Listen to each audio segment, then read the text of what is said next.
Wananchi wanaoingia pale kwa gate, naomba muingie kwa haraka. Muingie kwa haraka pale ili tumpe nafasi ingie. Muingie kwa haraka wananchi. Wale mna control hiyo entrance, muhakikishe ya kwamba barabara iko clear ili tumpokee gavana kwa dakika chache.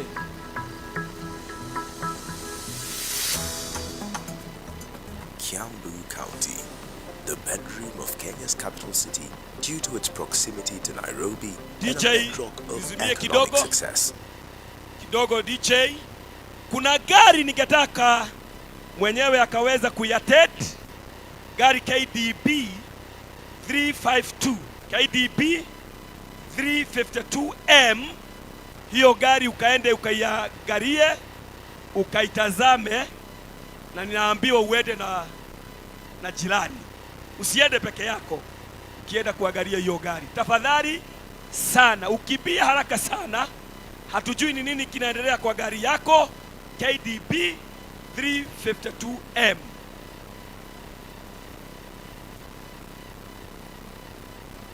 Ndiye huyo akibie mwenye KDB.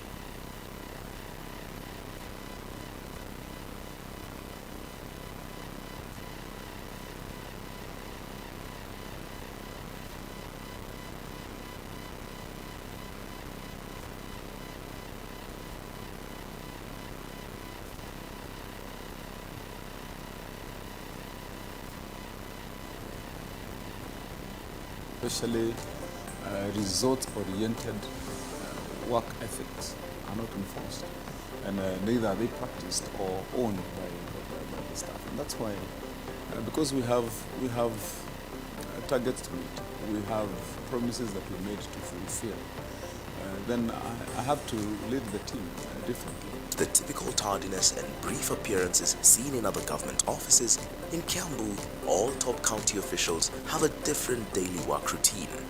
They must attend a daily management meeting with the governor from 6:30 a.m. to 8:30 a.m. for planning and deliberation on the government's agenda aligned to his manifesto and the people's priority. During these sessions, each department is tasked with presenting their individual work plans, action items, and set timelines. They further provide updates on the progress of ongoing projects and programs previously outlined. County Executive Committee members, CECM. Asante sana DJ. Wakati tuliokuwa tunangoja sasa umefika kumpokea mgeni wetu wa heshima hafla hii ya Jamhuri ya mwaka wa 2023. Tunapokea gavana wetu Kimani wa Matangi, ambaye Mungu alionelea vema ndiye anatuongoza kwa awamu hii. Kwa hivyo gavana ndiye huyo sasa anaingia. Kama vile niliwaalifu, gavana wetu akiingia sisi wote tutasimama, tumpokee kwa heshima, tumpokee kwa upendo, na tuonyeshe kiongozi wetu ambaye Mungu ametupea kwa wakati huu, tumuonyeshe upendo mwingi, na siku yetu itakuwa jema.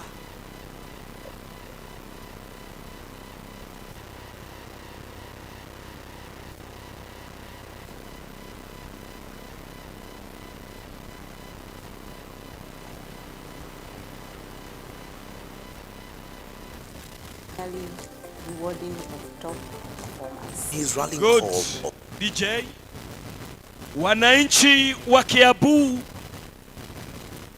nimekaa nikiwaambia ya kwamba mgeni wetu anafika, na sasa hatuna la ziada ili kumpokea mgeni wetu, na ambaye amefika saa hii ni County Commissioner, ndiye ameongoza msafara wa gavana wetu. Huyo ni County Commissioner wetu. Karibu County Commissioner wetu, na kupenda, tunakuenzi. Asante kwa kazi bora. Si tupigie County Commissioner makofi? Asante sana. Pia amefuatwa na kikosi chake. County Commander ako pale.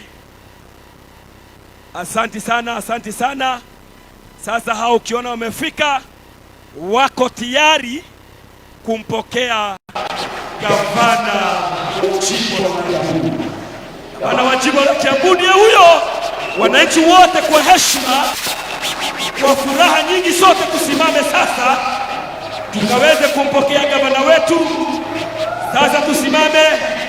Gavana ndiye huyo, ameingia na ile gari yake nzuri Mercedes Benz na bendera ya Kiambu County.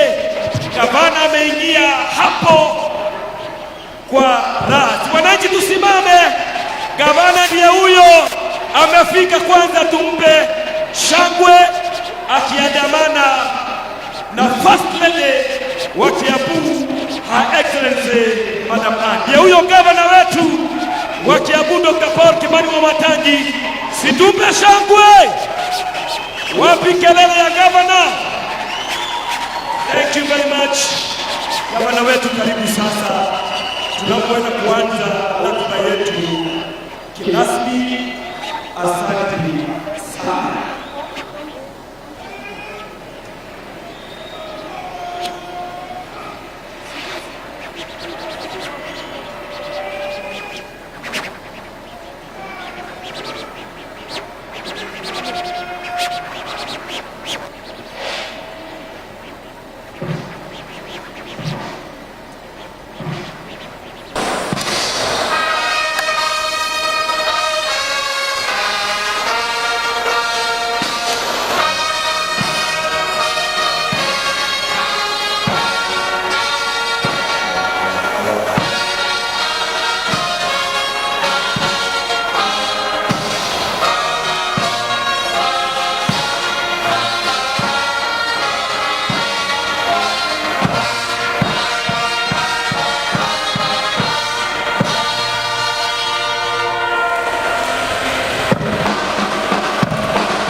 Tuko na output.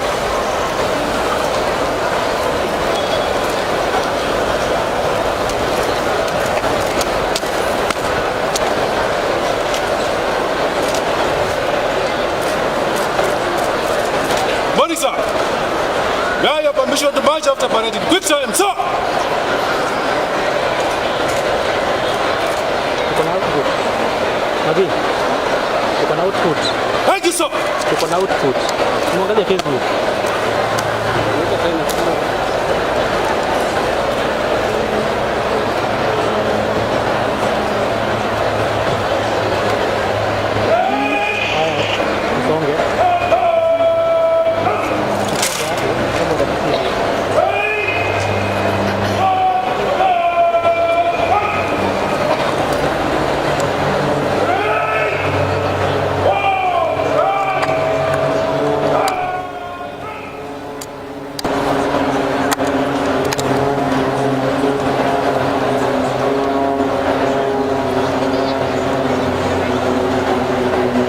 Magi, utapitia songa nyuma patia view patia beba na view hivi hiyo katreto ile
Gavana mheshimiwa, vema nikufahamisha ya kwamba vikosi maridadi ambazo zinapita mbele yako, Division 1, Division 2, Division 3, led commander ambaye anatuongoza Chief Inspector Rock, Division commander ambaye ni KPS kiongozwa na Inspector Koskei.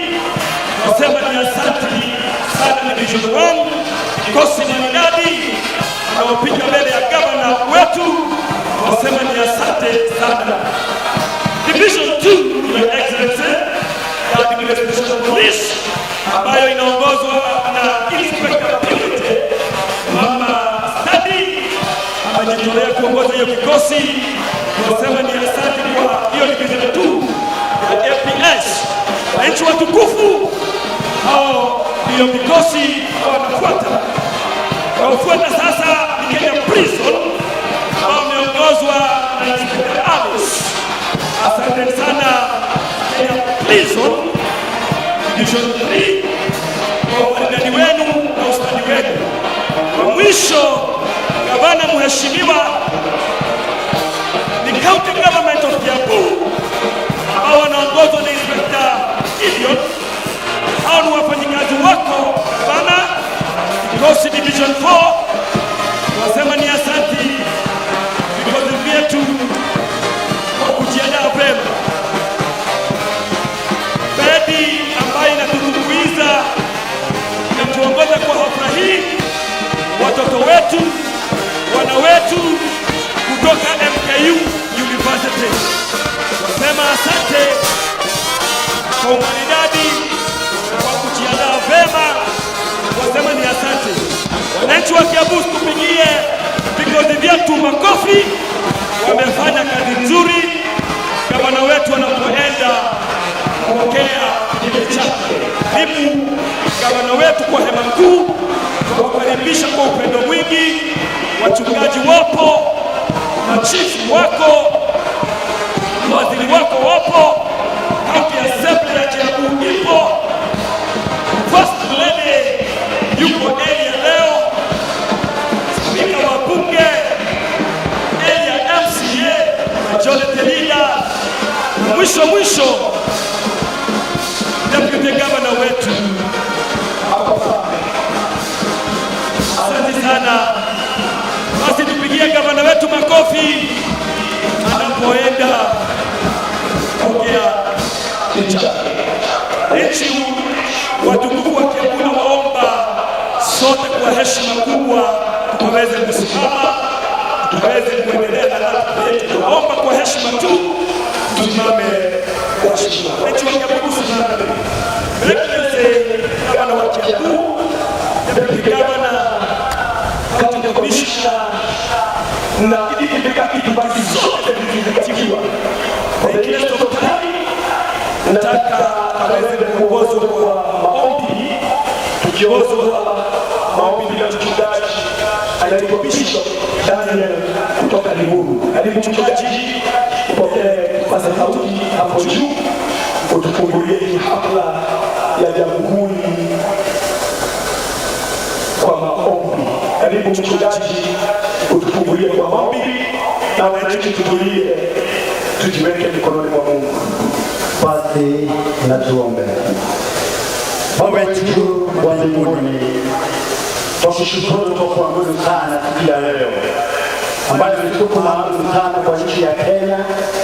Kwa muda wa miaka hiyo yote tukiungana, umekuwa mwaminifu na mkamilifu.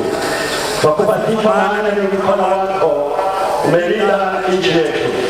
Endelea kukupa Mungu wa Israeli, ili ukazidi kulinda mipaka yetu, katika serikali yetu, katika jamhuri hii na kaunti zote za nchi hii, hasa kaunti hii yetu ya Kiambu. Mungu wa Israeli, tukushukuru sana kwa kutupa kiongozi ambaye ni mcha Mungu, Daktari Kimani Wamatangi, pamoja na serikali yote ya Kiambu. Twainua mbele zako wanapoongoza kaunti hii yetu ya Kiambu, pamoja na Madam Rosemary wa rehema na hekima, ukazidi kuwapa ombea jamii yao, ukawalinde na ukawaongoze na ukazidi kuwapigania katika jina la Yesu. Asante sana kwa walinda wote wa kaunti hii. Mungu wa Israeli, viongozi na komishna wa kaunti hii ya Kiambu, ombea jamii hii ya ulinzi. Mungu wa Israeli, kazidi kuwalinda na hata kuwaongoza. Mungu wa Israeli, kuomba kwa ajili ya viongozi wote waliochaguliwa wa MCAs katika wadi zote, usidi kuwalinda pamoja na jamii zao. Wananchi wote wa Kiambu, Mungu wa Israeli, tuomba hata tunapoingia kwenye hafla zote za Krismasi na kufunga mwaka, ukalinde wazee na wamama na hata vijana wote na watoto wetu. Tukawe kufunga mwaka na mwaka mpya wa amani. Tutangaza amani yako katika bunge letu la Kiambu. Tutangaza amani yako katika kila jamii ya familia. Kwa kushukuru sana kwa mapenzi yako makuu unayotuonyesha kila leo. Unapoendelea simama pamoja nasi na kubariki katika jina kuu la Yesu Kristo, mwana wa Mungu aliye kati, tumeomba na tumeshukuru. Amen. Wasema ni asante mchungaji kwa sauti nzuri kwa maombi.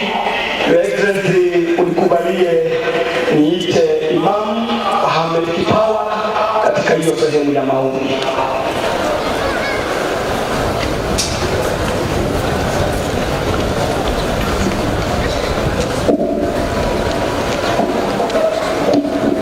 Ndugu zangu Waislamu, Mungu, assalamu alaykum wa rahmatullahi wa barakatuh. Na ndugu zetu vile vile, amani ya Bwana iwe nanyi. Tumshukuru Mwenyezi Mungu ambaye kwa neema zake na kwa nguvu zake hutimia kila lililo jema. Na amani na rehema ziwe juu ya mtume wetu Muhammad sallallahu alayhi wasallam. Bismillahirrahmanirrahim. Kwa jina la Mwenyezi Mungu mwingi wa rehema, mwenye kurehemu.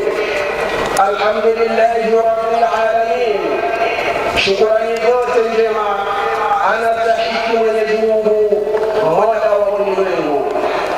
Arrahmanir rahim, mwingi wa rehema, mwingi wa rehema, mwenye amani.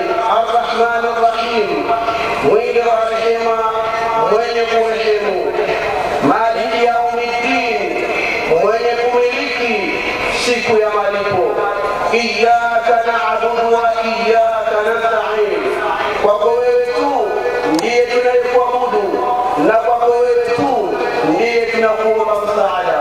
Ihdina siratal mustaqim, tuongoze njia iliyonyooka. Siratal ladhina an'amta alayhim, njia wale waja wako uliowaneemesha. Ghayril maghdubi alayhim waladdallin, isiyokuwa ya wale uliowakasirikia wala waliopotea. Rabbi, twakuomba nchi yetu hii ya Kenya uipe amani na uilinde usiku na mchana, na viongozi wetu, rais wetu, umpe baraka zako, umpe neema zako, umpe mwongozo wako, aweze kuliongoza taifa letu la Kenya kwa amani na kwa usawa. Vile vile tunakuomba Rabbi, mwongoze gavana wetu, aiongoze nchi ya Kiambu kwa neema zako na kwa nguvu zako na kwa kushirikiana na gavumenti yake ya Kiambu. Uwape huruma kwa wafasi wao, uwape huruma kwa wale wanaongoza. Rabbi, tunakuomba wakumbuke wanyonge, wakumbuke vipofu. Leo hii nchi yetu imekuwa na balaa tofauti. Kwa balaa hizo Allah tunakuomba utuondolee, utupe lisho bora, utupe mwenye na kheri, utuondolee maafa, utuondolee kila shida ambazo kwamba zimekumba katika nchi yako au katika ulimwengu. Ya Allah, tunakuomba leo ni sikukuu ya Jamhuri Day.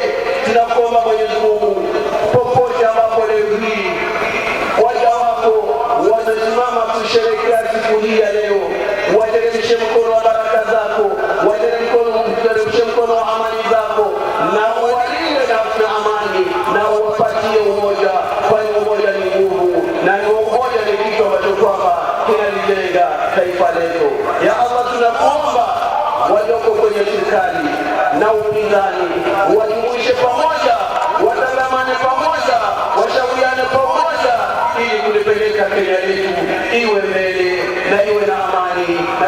utulivu. Rabbi, swala tunakuomba umfikie Mtume wetu Muhammad, rehma na amani na ali zake na sahaba zake na watu wote kwa ujumla. Amin, amin, amin.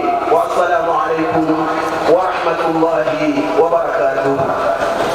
Thank you Imam Muhammad Kipawa kwa maombi. Gavana mheshimiwa wa mwisho katika ratiba hiyo ni Mdhamaki Kimani Kuria. Mdhamaki Kuria atumalizie kwa hayo.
Mauti Kinya na Ngai witũ kuma hĩndĩ ĩyo mbura ndĩrĩ yahwa. Kĩmĩrathime Ngai andũ makũrie irio nĩgetha ng'aragu witũ ona president witũ ahũthĩrwo nĩ mwathanĩre tondũ mũndũ mũhũtu ndahotaga gwathĩka. Thank you Ngai. Aruti ake othe a wĩra ona andũ atũri a gũkũ gwitũ Kiambu, Ngai witũ tũkũmũhoya mwathĩkĩre thirikari itũ ĩtongoretio nĩ president witũ ona hamwe na His Excellency wa mũthenya wa ũmũthĩ itũra rĩrĩ ritũ rĩa Kirigiti wa Kiambu Bwana Kimani wa Matangi. Tũkũhoya na macio tũkiugaga atĩrĩrĩ, marĩa mangĩ mariganĩire mothe we nĩ ũmoĩ no twĩkagĩra ona tũtakũrĩtie. githie na mbere gutwikira muthenya wa muthe nginya turikie rugendo ruru rwa miaka ino itigarite, na nitui Ngai witu thirikari ino no iguthie miaka ingi tiga ona kibindi giki. Nituonete wendo munene hari president uria atwendete na uria araturutira wira na uria aratwethera indo. Thai thathaia Ngai thai, thai thathaia Ngai thai, thai thathaia Ngai thai. Thank you. Asante sana. Hiyo ratiba ya maombi gavana mheshimiwa, na kuomba sasa upokee kiti yako pamoja na wageni wako wote ili tuweze kuendelea na ratiba yetu. Excellency, ninakuomba tukaweze kuokoa wakati sababu ya vile muda umetusonga, na kwa hivyo sababu tunaingia kwa ratiba ya burudani hiyo inaitwa entertainment, ningeomba ya kwamba tukaweze kushirikiana ili tuweze kwenda haraka. Na bana, asante mama, umetupa hii siku tukaweze kusherehekea, na ambao wanaingia uwanjani kutupa burudani ni wamama ambao wanakupenda, wanakuenzi, ambao wametoka kaunti ya Juja, wanaitwa Kikuyu Super Dancers kutoka Juja. Kwa hivyo wamama, karibuni, nikiwalenga mnipende, maana gavana aomba tuokoe wakati. Karibuni sana.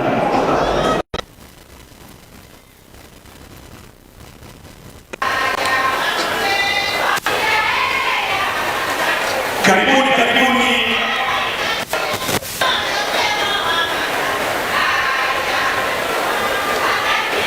Karibuni Kiambu Super Dancers.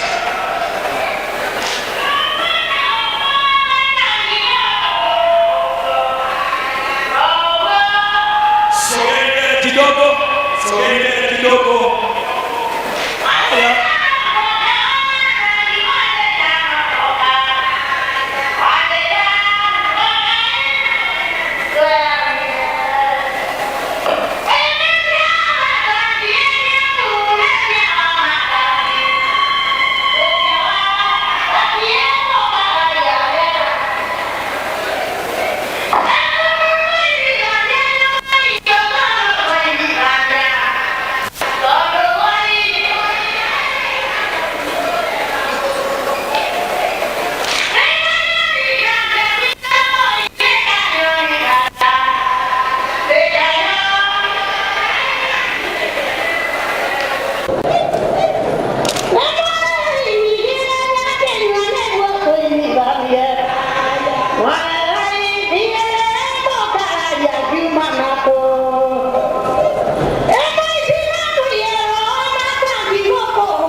najua umefurahia.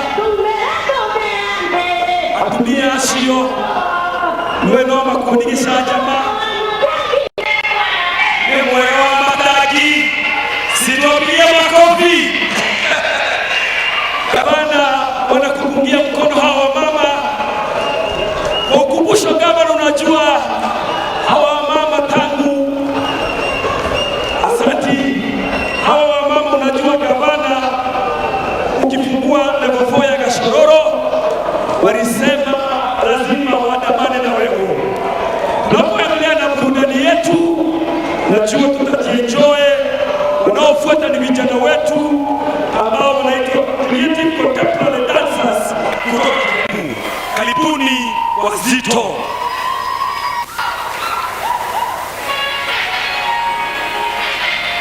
Dakika chache tuendelee.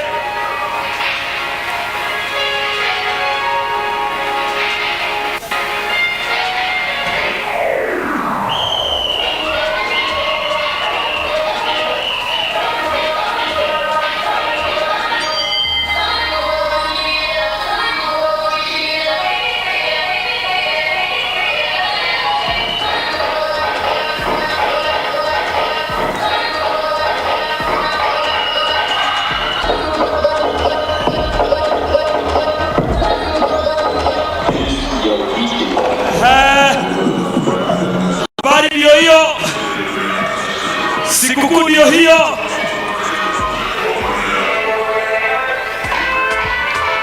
Hawa ni wahisa kaunti ya Kiambu.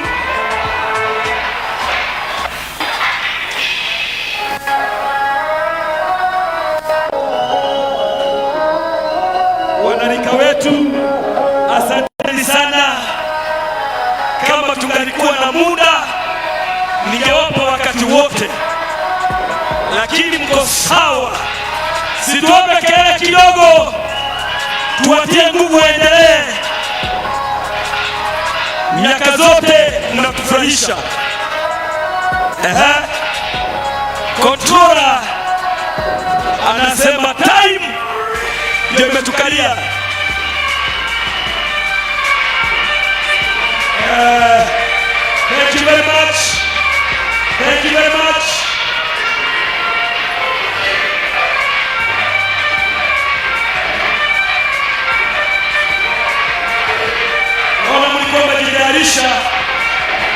Lakini wacheni kufikisha hapo, tufurahia sana.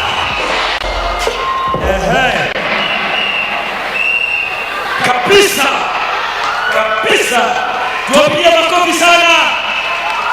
Gavana, najua unapenda michezo, unapenda wanayuthi wetu.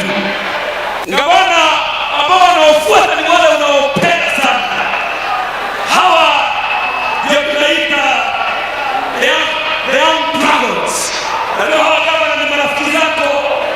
Najua gavana mmoja unatarajia kuona ni yule mkoino wa hii kikosi ya young dragons ambayo wametamba nchi hii, wametamba mpaka kule Germany, wanajulikana kikosi yetu ya karate.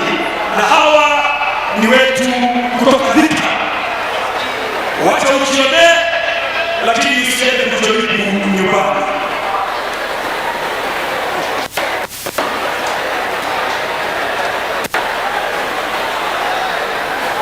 Vita.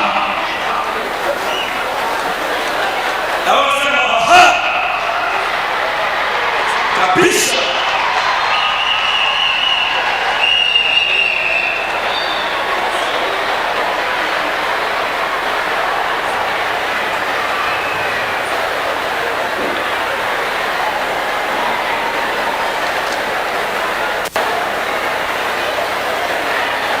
Hawa waliamua hata usalama wa gavana uko sawa.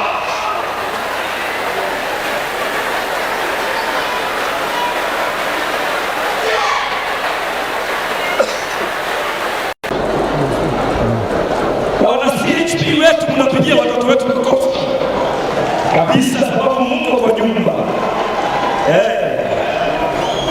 Wana spoti, tumefungua macho. Hii ya youth affairs, sport and creative economy. Hivyo wana sport wote najua mnafurahia. The young dropouts najua watachukua muda mrefu, but I know we are enjoying. Najua tunaenjoy tunapoenda kumalizia. Haya, sasa tamati ya mambo inakuwa hapo. Kikosi iko na mkorino mmoja anakuwa mkali, macho iko sharp.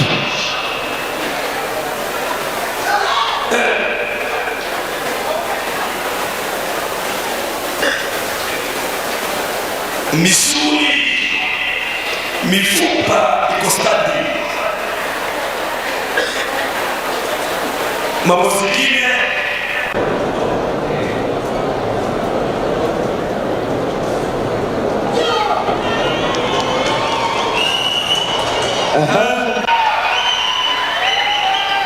komanda wao najua utanisaidia tunapoenda kumalizia.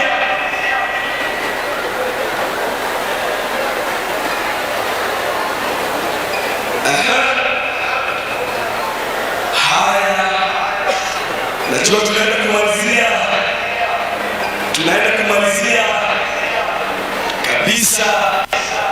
kabisa. Ukiona vyaelea vimeundwa, mzungu alisema practice make perfect. Thank you, young dragons. Hawa wanakuwa kama rafiki wa gavana, kila wakati mmekaribishwa pale ofisi ya gavana. Ninachukua support.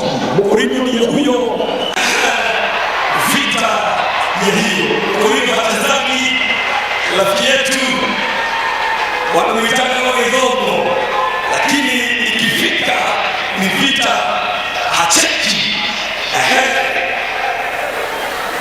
Tuwapasha habari, jaribu uone kabisa. Mourinho msichana wetu ajitolea kabisa, na anaonyesha kwamba mambo yote yanawezekana. Nobody is limited. Ndio hiyo.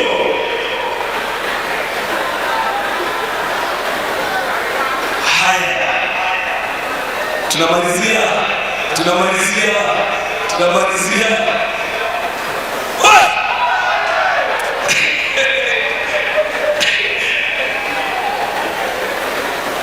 Naona makamte ako hivi, na naona mimi boy chalo hapo Kaliwa. Mourinho amechukua usukani. Mimi napenda huyu msichana, maana anaonyesha ushupavu. Wasichana wetu wako kwa sport, na gavana support sport sana. Awamu hii gavana amesema sports ziko mbele. Najua waziri wetu wa sports Osman Kolal amejihami kabisa kuhakikisha ametekeleza yote gavana amemwambia. Nasema ni asante sana mnapoondoka kwa stage. Asante sana. Baleno ketaradira. Well done. Tuwape makofi ya mwisho.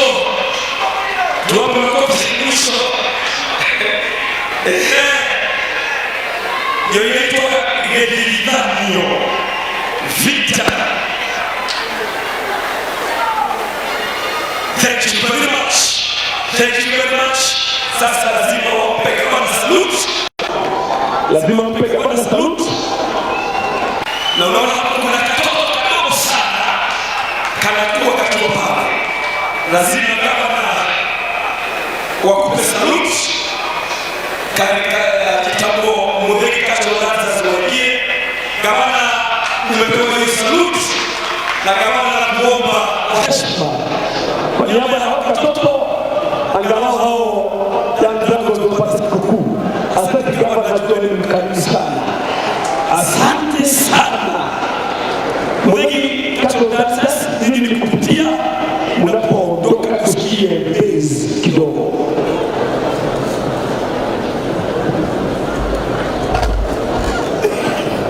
Yawakone kwao, yawakone kwao, yawakone kwao ni temanie ajao ya boe.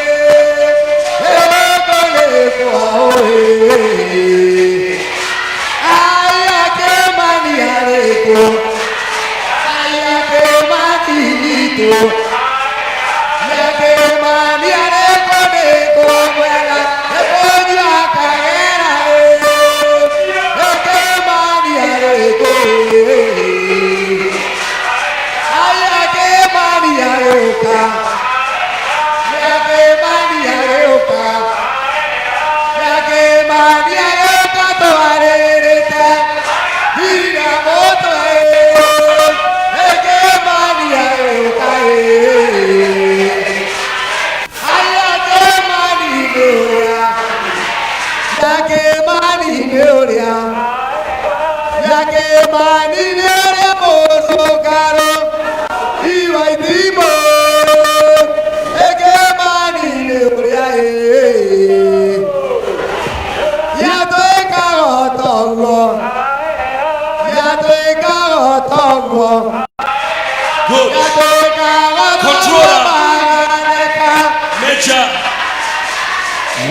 Kama ningelikuwa na wakati nilikuwa nimepanga gavana angeshuka, lakini mnikubalia sababu wakati umetusonga. Tunaenda tukimalizia acrobat Soulstone from Natodo South, dakika pili na controller wangu Mecha ukuwe tayari kumalizia.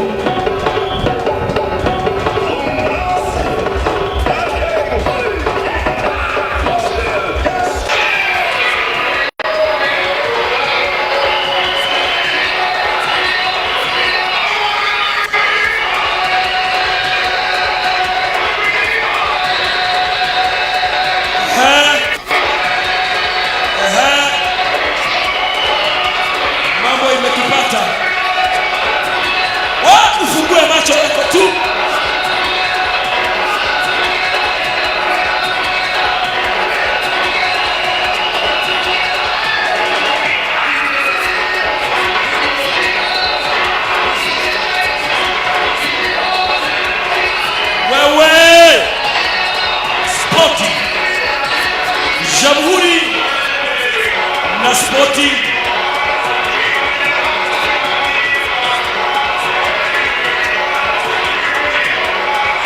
Asante sana. Thank you very much. Mambo zingine hizo zinaitwa miujiza.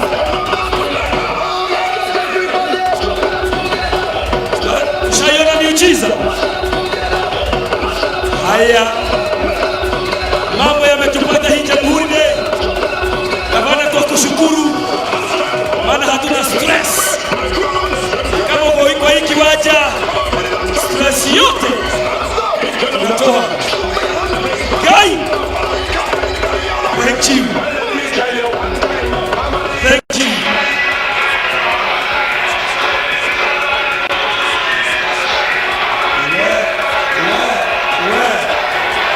Never try this at home.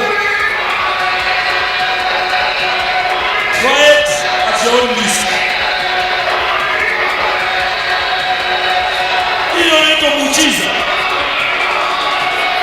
Thank you very much. Thank you very much. Najua wanaweza shinda hapa. Hawa hawachokangi.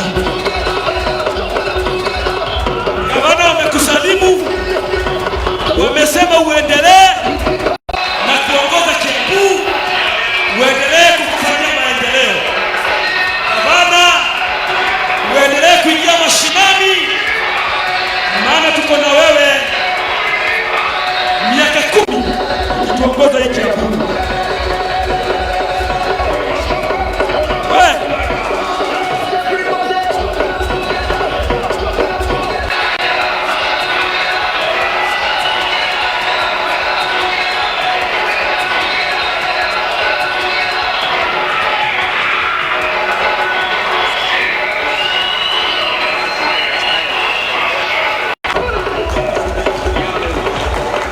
Thank you very much. Thank you very much. Watu wa Gatondo South mpo. Watu wa Gatondo South mpo. Asante hao watoto wetu. Wa mwisho kufunga kipindi ni Kikwete. Kikwete kutoka Bete.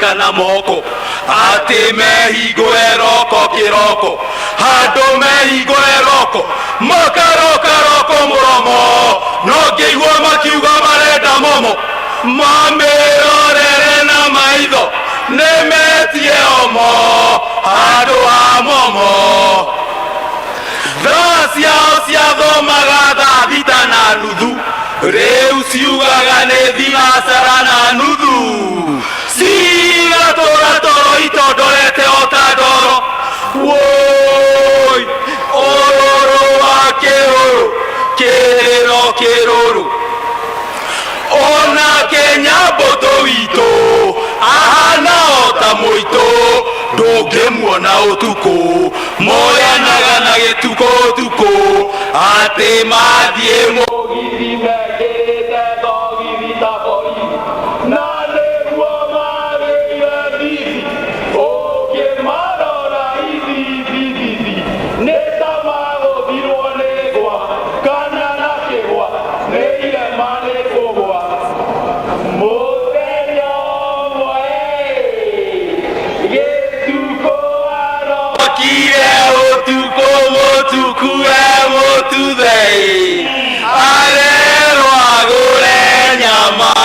Nama, dana ora nyama, arare kwa nyama nere ikyo kioro na tia kioro nama.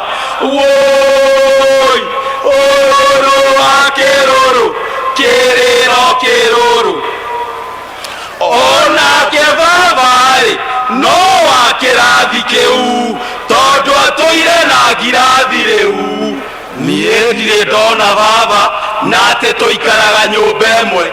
tondu ngithie thukuru rucini ndimutigaga toro na ngicoka hwaini ndari araingira nyumba na tigucererwo ni wira tondu ndi kiharo gia gwitu thukuru nyonaga gĩburana gĩtune gĩtiranĩtie na gĩtingĩkambi kĩarĩtia hau ndĩkĩonaga mũtaro na kĩinũka-rĩ njiguaga thiaga kĩinaga mbũri ciake atoire agakĩ kana inyuaga kĩ na ndarĩ nginya thungura ona ndagĩkĩrĩtwo nĩ Kamau ga tata na ndarĩkinya mũciĩ okagetanĩte ng'ombe ĩno hingũrĩra ngakĩrigwo ng'ombe ĩno ĩhingũragĩra na nyuaga turungi ngĩthiĩ thukuru kaĩ karagwo mũthenya ndarĩkio maratutwo nĩ atumia gũgĩciaragwo twington ũrũrũ wa kĩrũrũ kĩrũrũ thank you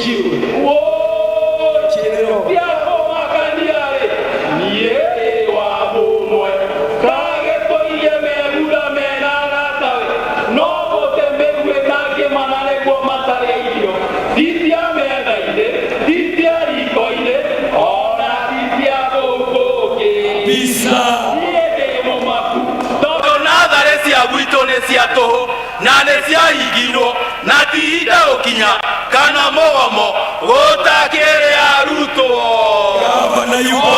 gavana wa gwitũ araugĩte atĩrĩ mũgũnda ũrĩa ũkũrĩmwo wega wonanie maciaro-rĩ no 5,000 na mũrĩmi ti 10,000 niĩ wa Gatumbĩ no kĩeha macembe macokire Ikũmbĩ no kĩeha ũrũrũ wa kĩrũrũ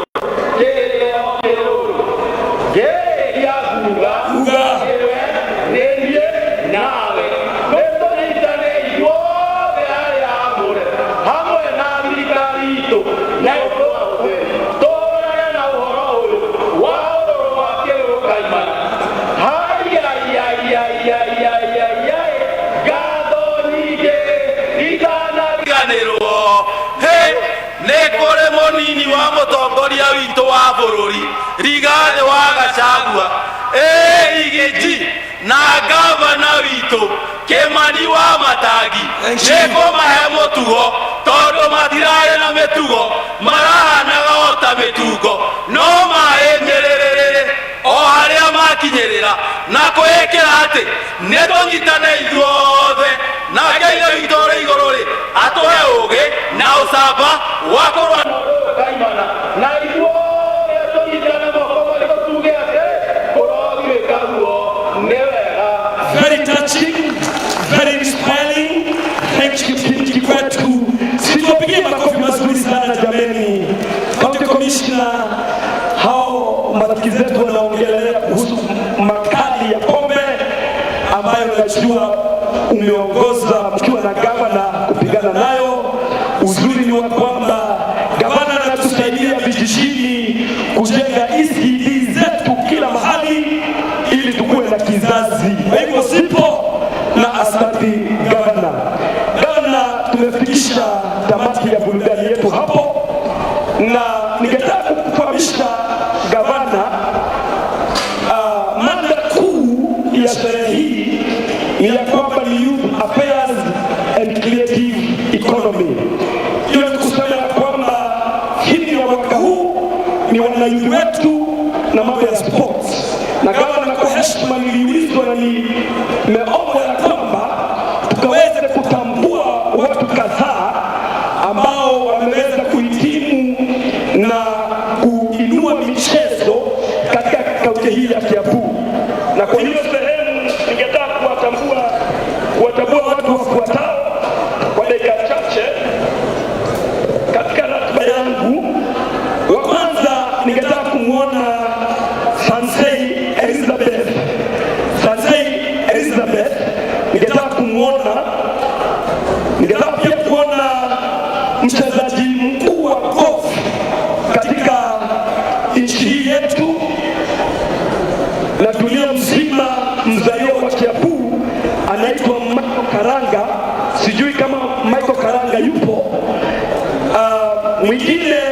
ni Samson Godho Mugai, mwingine ni Washington Njoroge Kireka, mwingine ni Paul Kaelwa Yesuse, Peter Kalurwa Karano.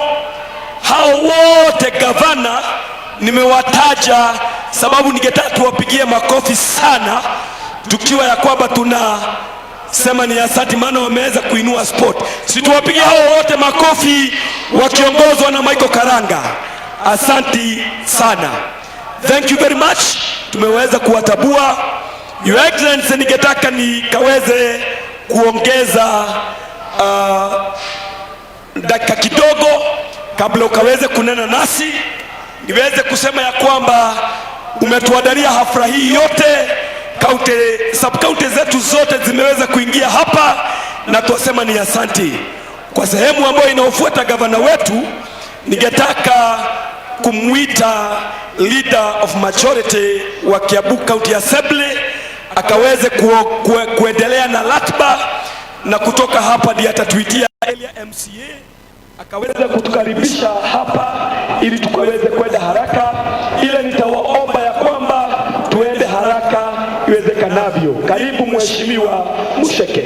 Asante sana, Your Excellency the President, the Governor Dr. Paul Kimani Wamatangi, na our First Lady Deputy Governor Mary Kireka, Mama County wetu Mama Muradha, Speaker wetu wa bunge yetu ya Kiambu, waheshimiwa MCAs wenzangu ambao tuko na wao, na timu ya security ya Kiambu ikiongozwa na County Commissioner wetu, mawaziri wote walioko hapa, wenyeji wote na wasalimu, hamjambo. Hamjambo. Bwana Yesu asifiwe. Your Excellency, yangu yatakuwa ni machache kwa maana nitwa tu ili nikaweza kuendesha hii ratiba kidogo ambayo iko mbele yetu. Na kwanza kabisa, kabla ya kuongea yangu mawili, naomba nimkaribishe Mheshimiwa MCA wa area hii, MCA wetu wa ward inaitwa Riabai, MCA Hezron, aweze kutukaribisha hapa kwao officially. Karibu sana Mheshimiwa. Asante sana, Your Excellency the Governor, Your Excellency the First Lady, Your Excellency the Deputy Governor, our women rep wa Muradha, wa Speaker, Commissioner wetu Bwana Joshua, pamoja na viongozi wote wa county, wakubwa na serikali wakiongozwa na Commissioner wetu na hasa DCC wetu Masharia, na pia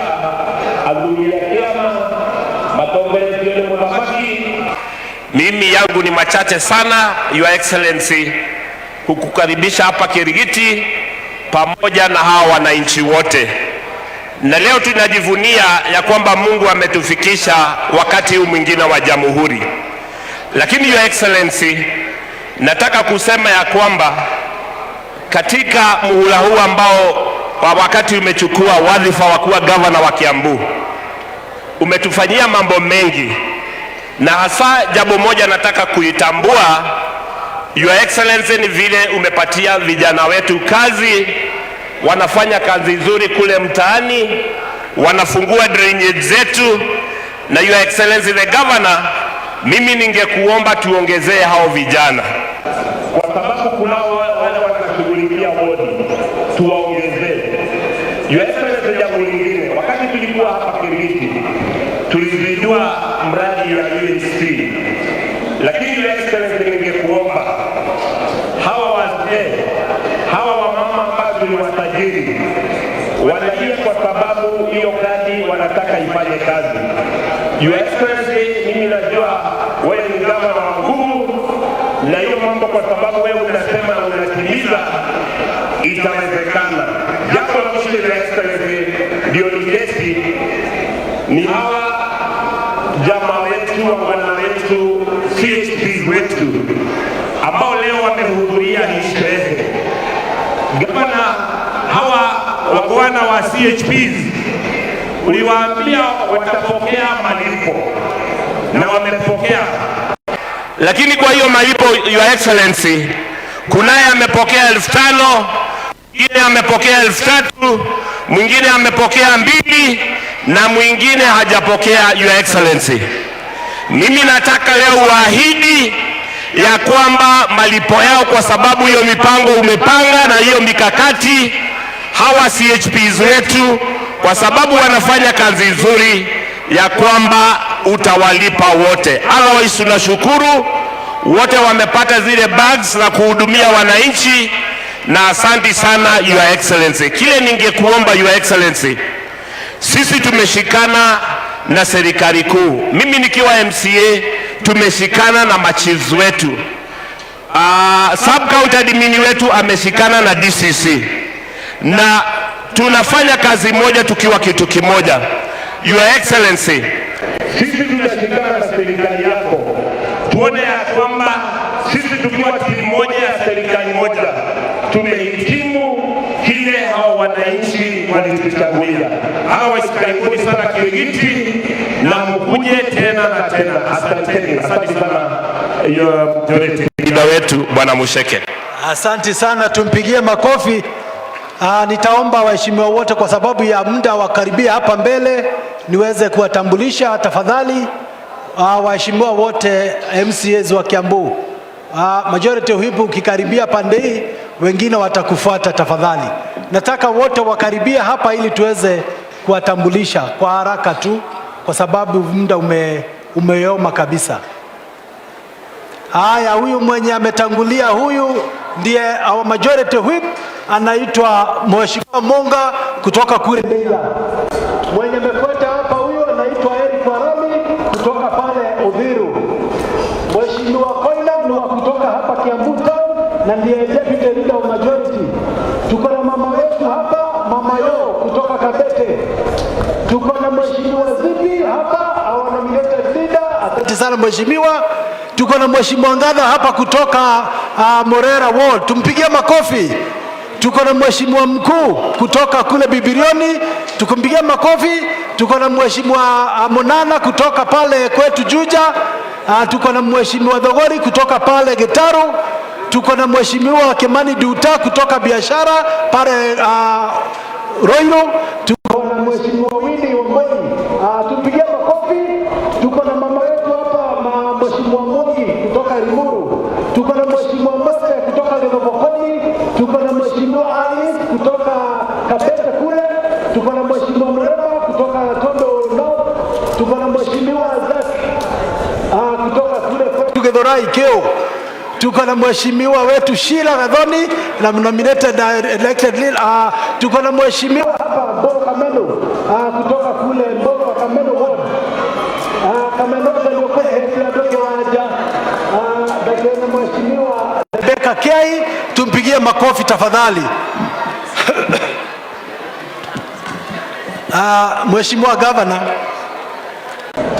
nafikiri next time tutakuomba kidogo hii mambo ya entertainment iweze kuchukua muda kiasi na ili tuweze kufurahia kwa sababu leo wameharakishwa kiasi. Your Excellency, pia nitakuomba ya kwamba kama vile tunaona national pia wanafanya rotation ya hizi celebrations, wacha next time ikuwe kule Thika na Juja na kule kwingine pia na watu wa kwetu waweze kufurahia. Your Excellency, mimi niko na mambo mawili peke yake na nitataka kujikumbusha sisi wote ya kwamba tuko hapa kwa siku ya leo ya Jamhuri kwa sababu kuna wenye walitutangulia, wenye walijinyima wakatupigania uhuru, na siku ya leo 60 years tunaweza kujifurahia kwa maana kuna wale walitutangulia waliweza kutupigania. Your Excellency, kama sisi ambao tumechaguliwa kwa wakati huu tunataka kujivunia kwamba tuko na mambo ambayo umeendelea kufanyia kaunti yetu, na nataka kidogo niwaambie watu wa Kiambu, kama kuna kitu moja ambayo najivunia kama kukuwa mwenye amechaguliwa in such a time ni kwamba tumechaguliwa pamoja na governor ambaye hako na mipango ya kufanyia watu wa Kiambu kazi. Mheshimiwa Hezron ameongea kuhusu wale watu wetu wameketi pale pembeni, wale CSPs ambao gavana aliwachukua walikuwa wanafanya kazi ya bure, na saizi ameweka kwa ratiba yake ili waweze kutufanyia kazi kwa malipo kiasi. Your Excellency, tunafurahia kwa maana pia tumeona umeweza kutuinulia hali yetu ya maisha. Mzungu alituacha ili tukaweza na sisi kujisimamia kuanzia pahali alituachia, na hatuwezi tukasema tuko na uhuru wa kutosha kabla sisi wenyewe tujisimamie kwa mambo ya afya na mambo yetu ya lishe. And I want to appreciate Your Excellency in absentia, kwa maana tumeona umeendelea kusupport our farmers kule mashinani, kuwapea fertilizer, kuwapea mahindi, kuwapea vifaranga, na bado gavana unaendelea kujitayarisha kupea vijana wetu mambo ya nguruwe. Tunataka kujivunia kwa maana kwa mambo ya hali ya afya tumeona umetutengenezea hospitali nyingi. Tumeona umeweza kuweka watu wetu kwa ratiba yako ya kuwalipia na insurance. Your Excellency, tunataka kusema ni asanti, na tunasema kwamba tuko nyuma yako.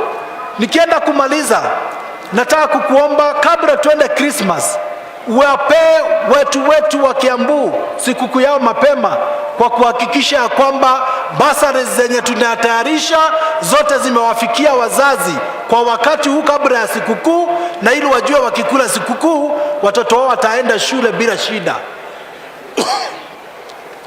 Nafikiri yangu Your Excellency nitafikisha hapo, na niweze kukaribisha spika wetu na ili aweze kuendelea kutoka hapo. Karibu sana spika.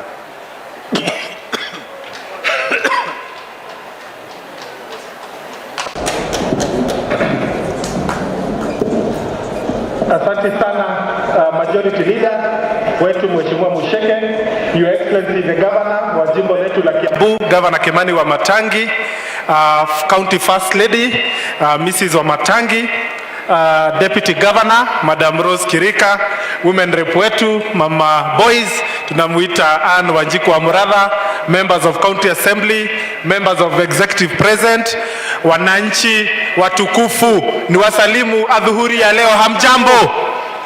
Tusalimiane kwa kuinuliana mkono wananchi jameni. Kiambu hoye! Kiambu hoye! Ni siku ya furaha sana siku ya leo gavana wetu, ambapo tunasherekea miaka 60 tangu nchi yetu ya Kenya ikakuwa jamhuri, na tukakuwa ni watu ambao wanaweza wakajitawala. Na wakati ambao naanzia hotuba hii yangu, ningetaka kuwatambua wale wapiganiaji uhuru ambao walijitolea mhanga kuhakikisha ya kwamba wamemfukuza mbeberu na Mwafrika ameweza kujitawala.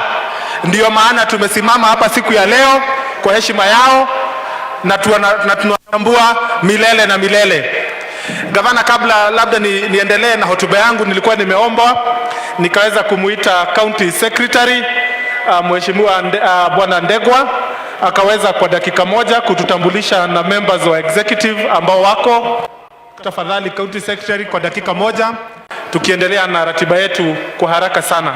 County Secretary, karibu. Tumpigie makofi County Secretary wetu. Thank you, our Speaker, Your Excellency, our Governor, our County First Lady, our Deputy Governor, CCs, our MCAs, our County Commissioner, ladies and gentlemen, mko salama? Nawasalimia sana. Mine is to invite our CCs wakuja hapa mbele tuwatambulishe kwa wageni wetu. Our CCs, behind our CCs should be our CEOs, just to recognize those who are present today.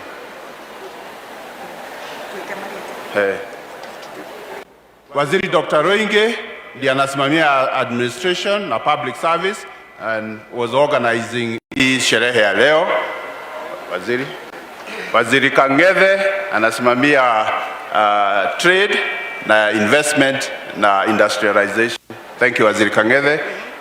Waziri Kuria anasimamia maji na environment na climate change na usafi wa county yetu. Huyu waziri ni waziri mkuu, ako na kazi mingi, ako na kazi ya barabara, na kazi ya Toshui, Miu, kazi ya agriculture, ndio waziri wetu wa agriculture. Thank you and keep up the good work you are doing. Waziri Mwenda. Waziri wa masomo, Nancy Ishongwa. Thank you, waziri. Gishongwa, sorry, Gishongwa. Sorry, Gishongwa. Huyu ndiye wakili wetu mkuu, County Attorney Irene Waithera Waiyaki. Huyu ndiye anasimamia wale watoto mlikuwa mnaona hapo wakicheza. Waziri Osman, waziri wa sports, youth na mambo ya innovation na communication. Waziri wetu wa lands, yule anasimamia mambo ya lands, ndiye ametupatia ile land ya Del Monte pale tunajenga viwanda kubwa sana, waziri Salome Wainaina. Na waziri wa afya ndiye mwenye ile jeshi iko pale, ndiye anasimamia afya yetu na ndiye amesimamia Kiambu afya program. Thank you. Then tuko na officers wetu, chief officers.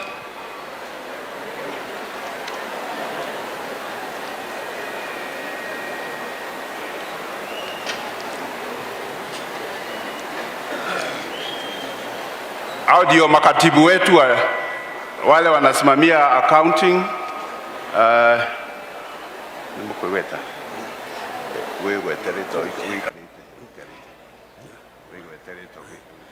Mimi ni Komo Kiheka, mimi nasimamia intergovernmental affairs. Dr. Marcin Zagi, CEO Education, Gender, Culture and Social Services. Thank you, Irene. Simon Kiberenge, Trade and Tourism. Speedy. Charles Gekonyo, Chief Officer Administration. Chief Officer Agriculture and Livestock. Gige. Jennifer Musyoki, Chief Officer Water, Environment, Energy and Natural Resources. Marianne Kahuno, Chief Officer Youth and Sports Affairs. Daisy Jemuge, Chief Officer Public Service Management. Julie Waweru, Chief Officer Service Delivery.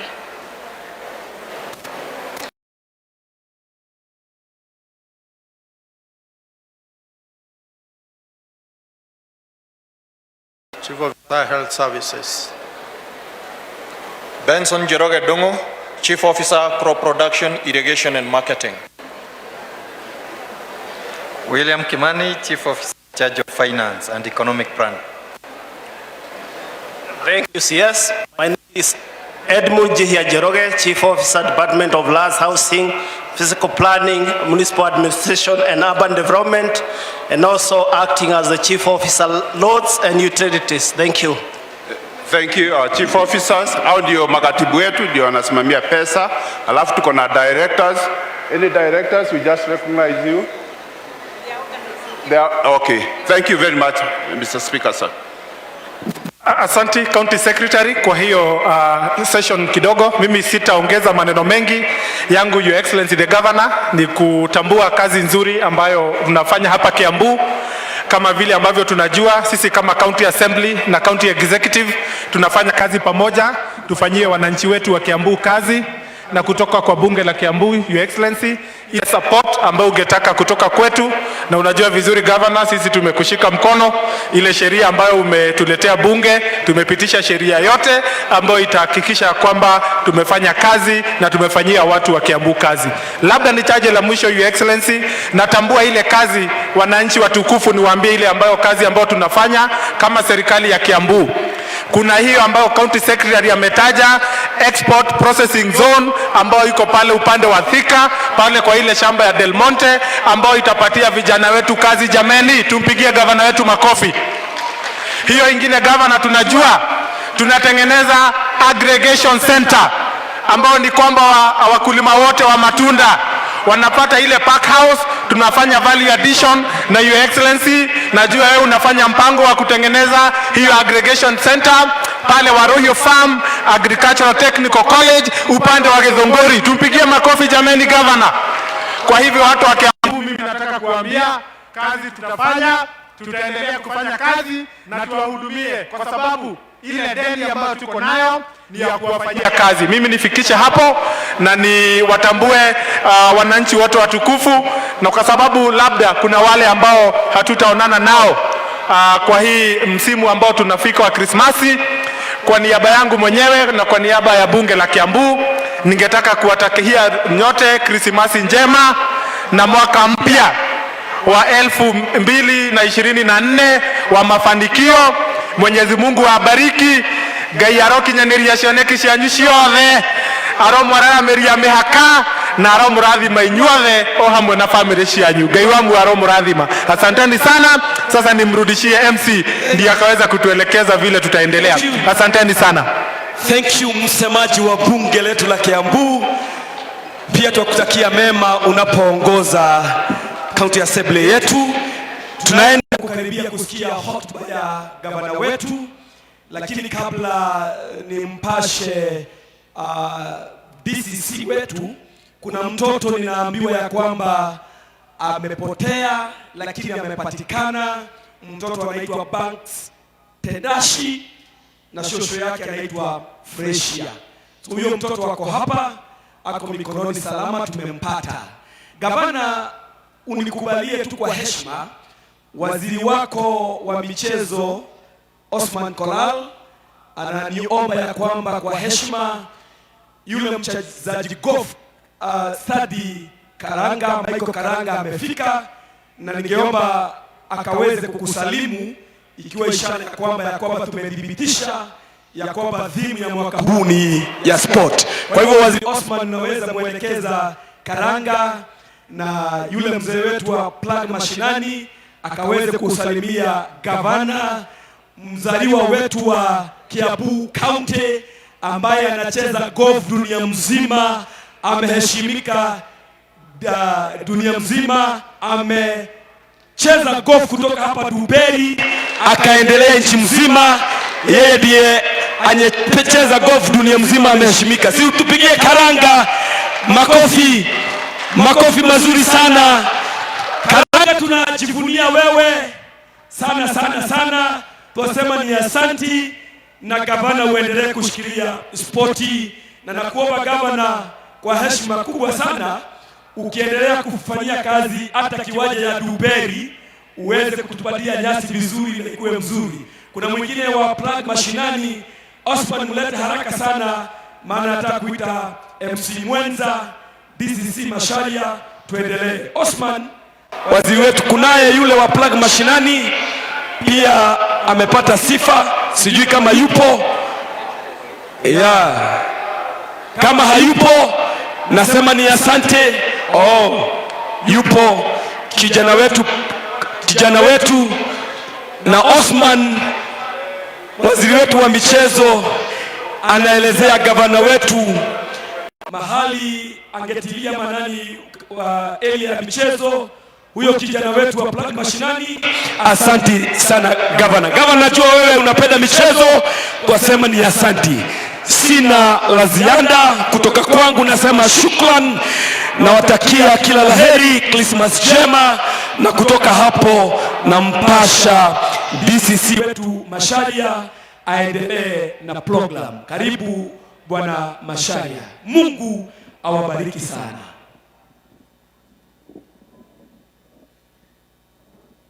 Basi asante sana Pastor David.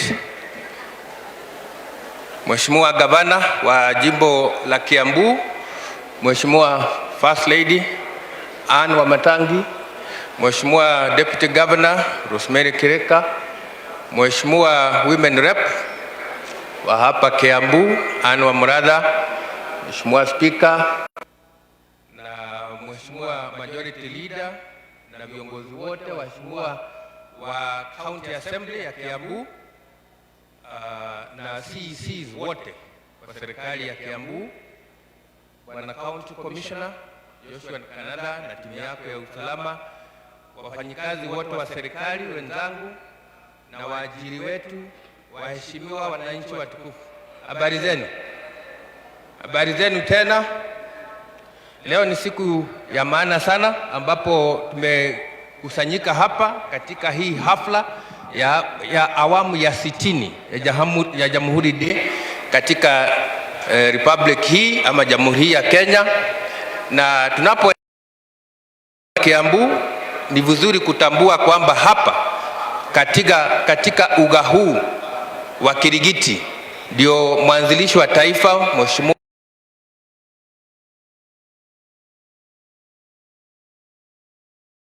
ndio tuende kupata uhuru wa nchi hii. Kwa hivyo ni jambo muhimu sana, na tunajivunia kwamba hapa ndio tulianza safari ya siku yangu ya kuzungumza. Kazi yangu itakuwa ni rahisi sana, ni ya kukaribisha Bwana County Commissioner atusomee hotuba ya Mheshimiwa Rais, lakini niwajulishe kwa wafanyakazi wa umma wa sehemu ya wafanyikazi wa umma wa national government ama serikali ya taifa ambao wako hapa. Tutaanza na assistant chiefs, mtasimama pahali penye mko, assistant chiefs na chiefs. Piga salute. Toka hapo tuko na assistant county commissioners. Up. Toka hapo tuko na departmental heads wa sub county kama mko hapa. Wako hapo. Sasa nyinyi sitawaambia salute kwa sababu hamjui, lakini tumewatambua. Kutoka hapo tutaenda kwa sub county security team ambao mko hapa.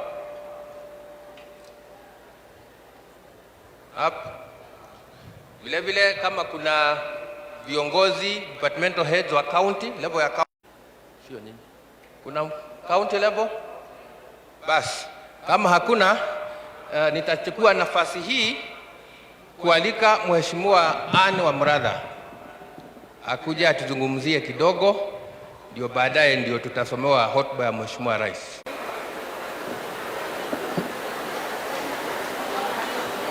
Karibu Mheshimiwa.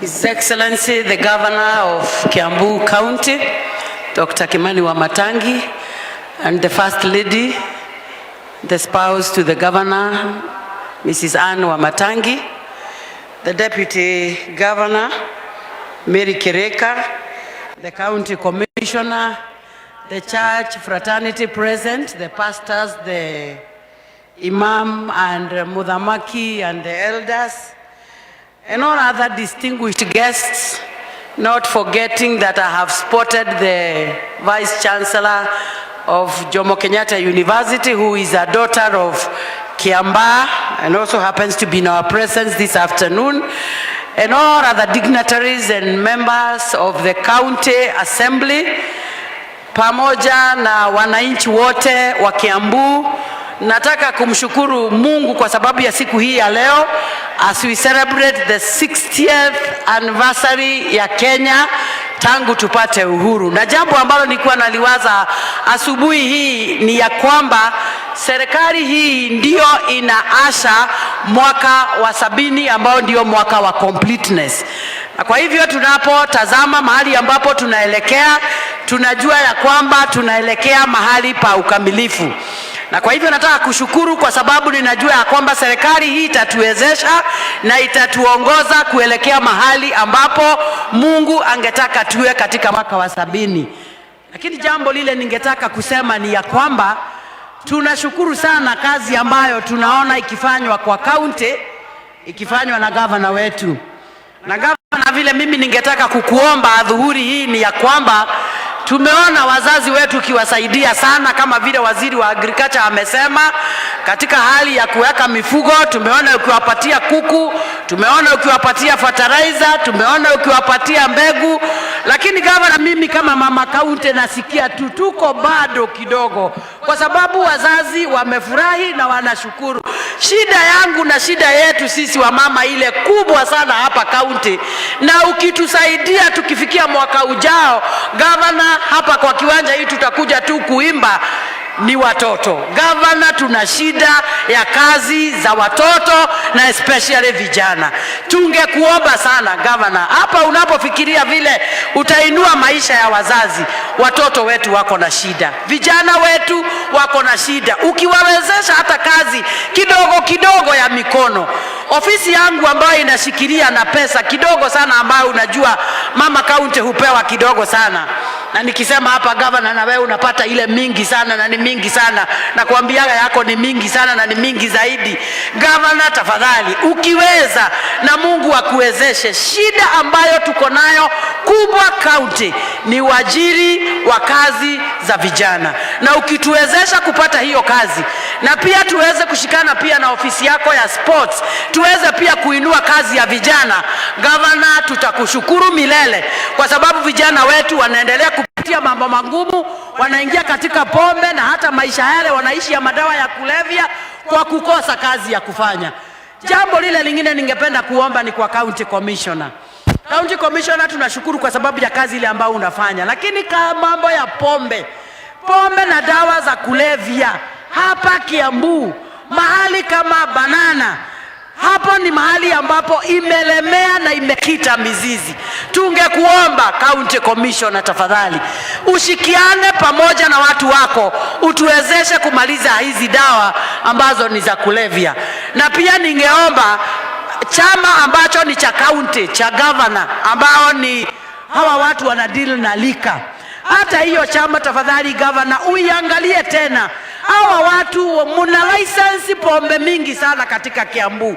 Unakuta mahali moja kuna vilabu mingi sana vya watu ambao wanauzia watoto wetu pombe ambazo ni haramu. Ningependa kuwaomba kama mama county ya kwamba wamama wanapitia ugumu sana wa watoto, na kwa hivyo tukipunguza haya madawa, tukipunguza hii shida ya madawa, na gavana utuwezeshe kupata kazi ambazo ni za kufanyia hawa vijana. Ofisi kama yangu ambayo tunafanya kazi na vijana, tushikiliane na ofisi yako tuweze kusaidia vijana wapate kesho yao ambayo imeharibiwa na vizazi ambavyo vimepita. Gavana, tutakushukuru milele. Kilio changu mimi kama mama county ni vijana wetu watoke kwa barabara. Kusimama vile wanasimama pale kwa barabara, wakati mwingine hata wanajipata kwa shida, ni kwa sababu kunafika asubuhi makari gogwa kiamarore nako. Gavana, togo guthaitha ukeanaga indo irio rahe atumia na athuri tocui mbebetha mbego na mahote kuhanda ihinda rĩrĩ rĩa mbura, nĩ tũracokia ngatho mũno. No gavana, niĩ nĩngoka gũkũinĩra rwĩmbo gwaku wabici mũthenya ũrĩa ngona atĩ rĩu wanyita anake na ta igana rĩmwe ndona nĩ wamaigĩrĩra handũ mambĩrĩria kũruta wĩra, na mũno wambĩrĩrie na rũgongo rwe haha rwĩtagwo Nyathũna, kũrĩa anake magĩte kĩĩrĩgĩrĩro metereire ũgokarĩ ũmahe kĩĩrĩgĩrĩro. Gavana, ũngĩgeka ũguo niĩ ndĩ mũini goka wabici yaku ngũinĩre rwĩmbo, no rĩu ũkaruta wĩra wa atumia na athuri, niĩ no ngwĩroreire njetereire mũthenya ũrĩa ũkarora ciana, niĩ ndĩo nĩguo ngakũinĩra rwĩmbo gavana, na nĩ twĩ ndũgũ ngakũinĩra rĩrĩa ngakuona na anake 1000 ũkĩmenya rĩu rũgamai haha ũcokeria anake aitũ gĩtĩo kĩrĩa magĩte gĩa kũnyararwo nginya nĩ atumia ao, nĩ kũinũkaga moko matheri makoneka tarĩ andũ matehotete. Gavana, wambĩrĩria wa anake maũnjĩte tũtwarane nawe, tondũ hĩndĩ ĩyo maũndũ magakorwo me mega. Na andũ a Kiambu ndĩmũmenyithie, bũrũri wĩ moko-inĩ mega, atongoria arĩa me mbere itũ, mũgathe president na mũnini wake me kũrĩa maratũtwara, na ithuĩ tũmaumĩte thutha tũkĩmenyaga gwĩ kũndũ kũrĩa tũrathiĩ, na twagĩũka gũkũ county nakuo tũkarũmĩrĩra gavana witũ Kimani wa Matangi, tũkamwĩra Ngai no amũhe mĩaka ĩyo ĩngĩ 5 ĩkinya 10 etĩkĩra gũtũrutĩra ciana thĩna-inĩ. Niĩ gavana ta mama county ngũrĩkio na gũkwĩra maũndũ no matatũ, ona tũkĩaragia ũhoro wa bara mũthenya wa ũmũthĩ maũndũ nĩ matatũ. Anake aitũ na airĩtu aitũ nĩ marenda wĩra gavana. Andũ acio mona maũndũ ma gwĩka, tũrĩũkaga haha gũkũinĩra rwĩmbo, ona tũtirĩũkaga kwaria. Athimwo-inĩ Ngai. Asante sana, Mungu abariki Kiambu, and may God bless Kenya. Thank you.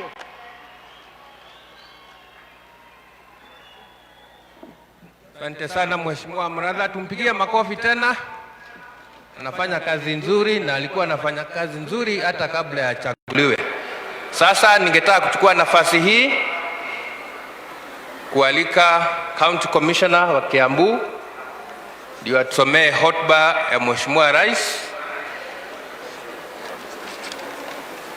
Karibu sana. Tumkaribishe kwa makofi. 1 2 3.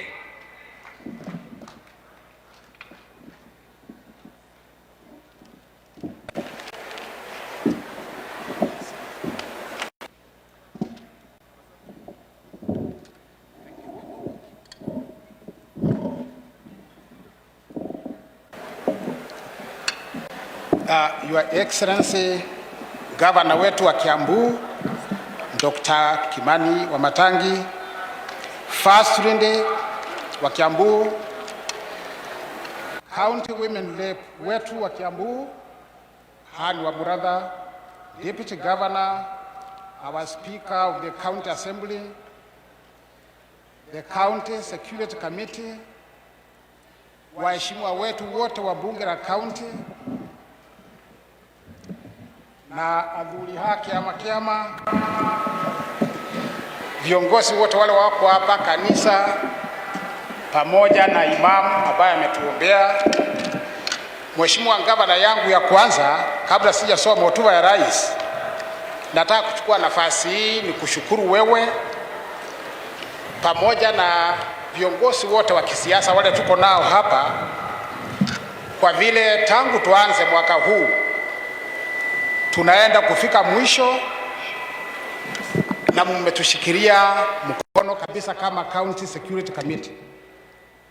Tunashukuru kwa sababu yale mmetufanyia, hatungeomba mengi kushinda hayo. Tukiangalia upande wa ushirikiano wetu na serikali yako, especially kwa kupigana na pombe haramu, kama vile Mheshimiwa wa Muratha amesema, wewe mwenyewe tunajua umechukua hatua kubwa kushare mikutano ya zile kamati ambazo ni za county rika. Umetuita pamoja tukiwa County Security Committees, Sub County Security Committees, Ward Administrators na hizo kamati, na kupitia juhudi hiyo tumeweza kupunguza ile mabaa na liquor outlets kwa kiwango kikubwa sana. So tunashukuru viongozi wetu wote ukiwaongoza na wengine wote wa kisiasa. Nafikiria kabla sijaendelea, utanipa ruhusa ni introduce kamati ya usalama ya county, wasimame tu mahali wako.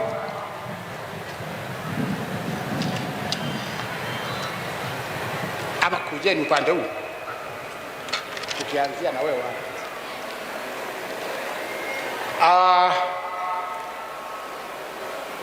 I think mtaangalia upande huu.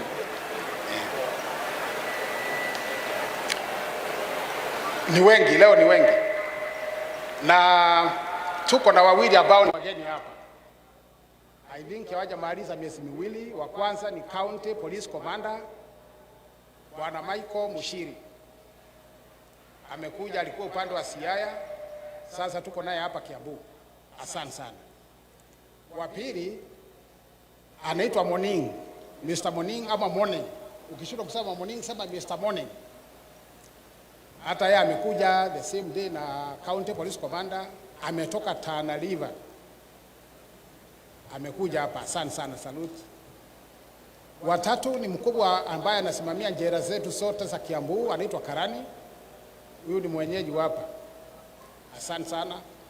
Waine anaitwa Arab Kipto.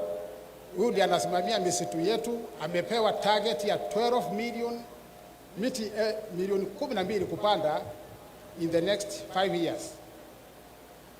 Asante sana. Mwingine anaitwa Mr. Okoth. Huyu ndio kachero mkuu ama CCIO wa Kiambu County. Karibu sana. Jero ndio secretary wa kamati yetu ya usalama, amekaa hapa. Alafu huyu njusi amekuwa kwa news. Rafiki yetu anasimamia KWS na Mheshimiwa Gavana kabla hajaketi, anaitwa Gisenya. Amefanya kazi kubwa sana upande wa Juja. Kumekuwa na outcry kubwa sana kuhusu wanyama wa pori, fisi. Ametafuta, amesiwinda kwa kazi ngumu sana. I think ameweza kuua 6 na zingine zimepotea zote. Tunatafuta. Hatuambii wananchi wauye, lakini sisi kama serikali tunawinda. So asante sana Bwana Kisenya. Nataka kuchukua nafasi hii niseme tumeingia katika msimu wa Krismasi. Tunajua watu wengi hapa ndio wanaweza kujisahau kidogo, wanaingia kwa maulevi ambaye haina maana kabisa. Tunaomba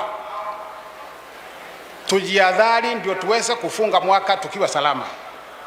Tunajua wengi wanaweza safiri kwenda kutembea mahali mbalimbali, waacha wakiwa wamejulisha majirani zao ya kwamba wako, na sisi tutafanya patrol kwa sababu tumerikoa askari wetu wote wale walikuwa likizo ndio waweze kushika doria mpaka Januari, wakati watu wengi watakuwa wamerudi kwa manyumba zao.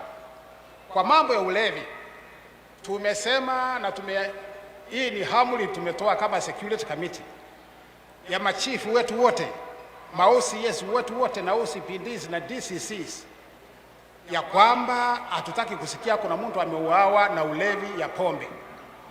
Tunataka kwamba uhakikishe wananchi wote mahali hako salama.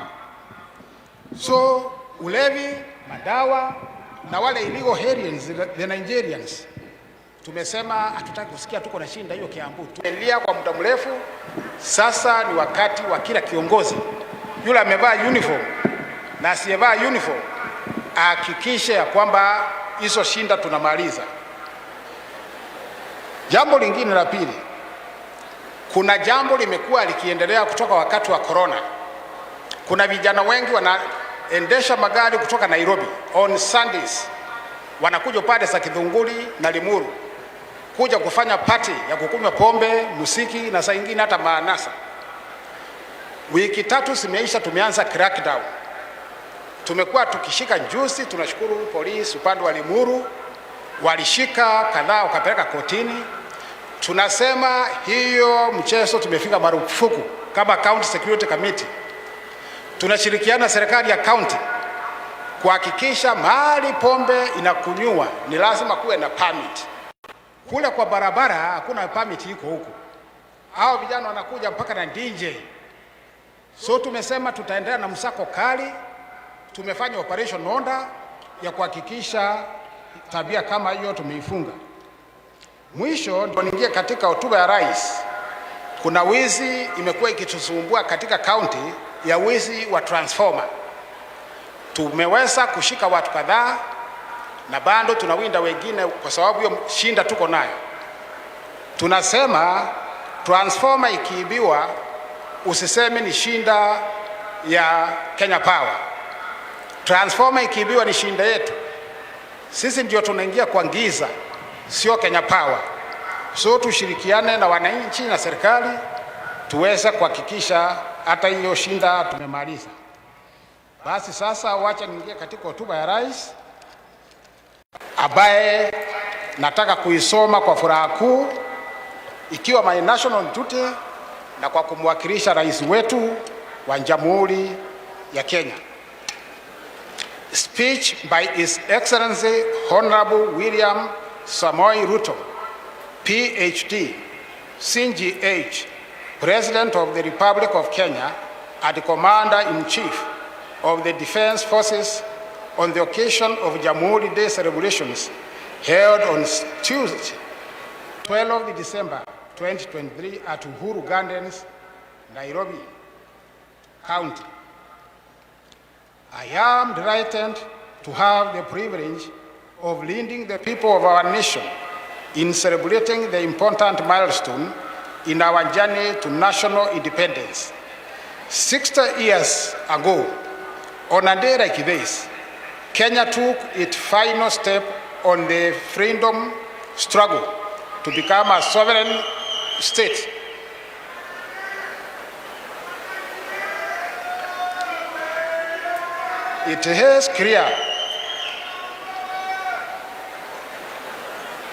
It is clear that we have made undeniable progress on many fronts, and as a result, our nation may be said to have come a long way in the right direction. Before that, the first Jamhuri Day, Kenya's sovereignty was exercised by an unelected foreign and colonial power for the benefit of the occupying minority. We have since matured from a single party state to a competitive multi-party democracy and a devolved system of governance with the robust checks and balances under the Constitution, ratified by the people of Kenya in 2010. Along with the maturity of our democracy, Kenya's institutions of governance have evolved significantly. Parliament is now more ever an independent, assertive organ of the government with its own calendar and budget. As a result of this autonomy, party positions on important national issues are much more clearly defined, and whenever circumstances and the national interest demand, bipartisan engagements across political divide is pursued in a structured way. Proposals currently before Parliament on the enhancement of the autonomy of county assemblies prove that our assemblies are also making encouraging progress in their maturation into independent watchdogs, policymakers, and the representatives of the people in our counties. Devolution is growing its roots deeper to connect with the soul and the spirit of our nation. We have consistently allocated more resources and made them available on time, while supporting measures to further empower the county assemblies to become good stewards. Our political culture has also evolved considerably. We are now committed to making sure that at every election, our democratic competition is less about personalities and the tribes and more about issues and the national interest.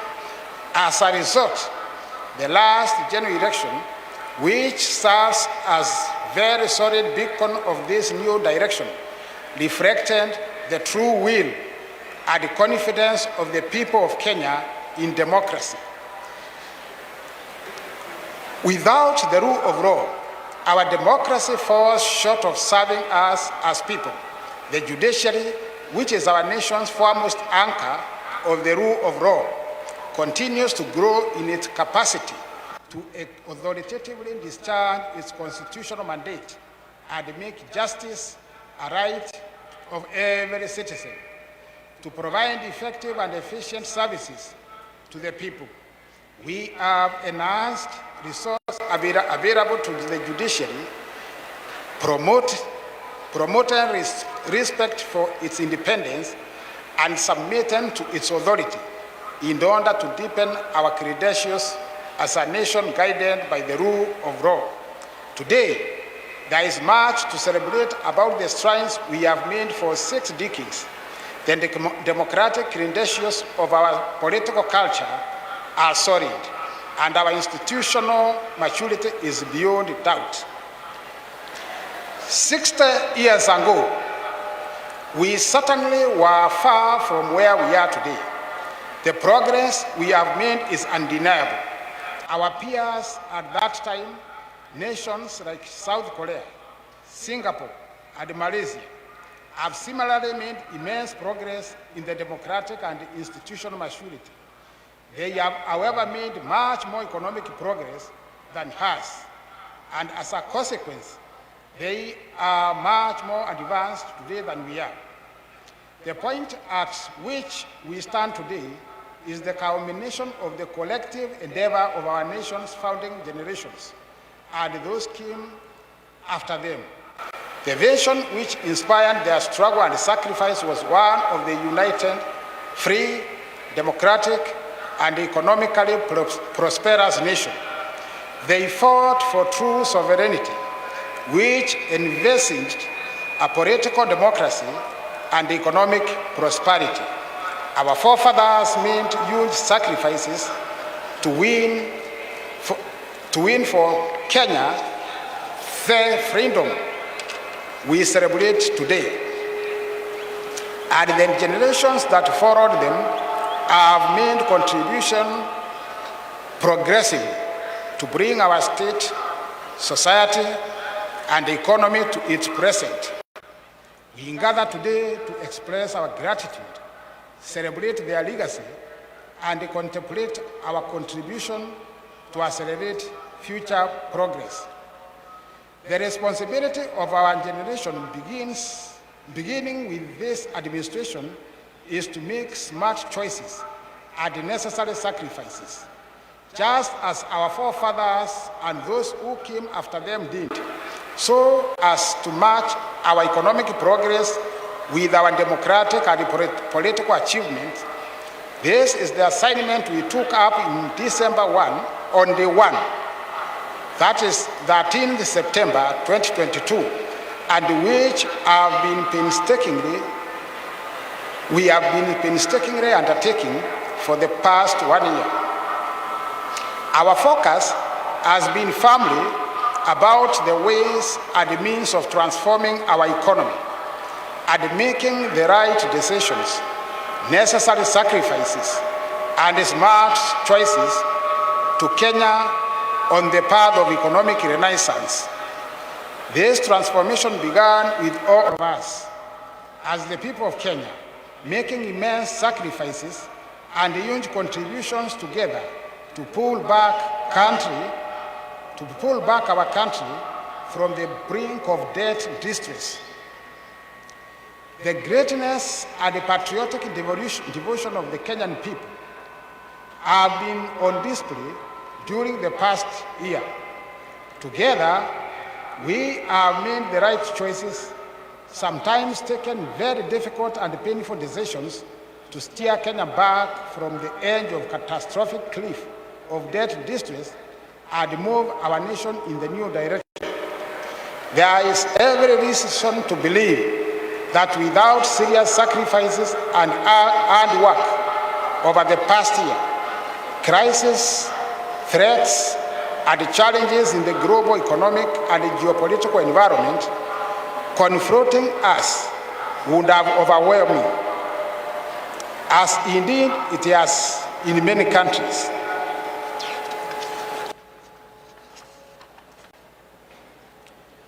Though painful, the sacrifices we have made, which would not only make our freedom fighters proud, but were also absolutely necessary at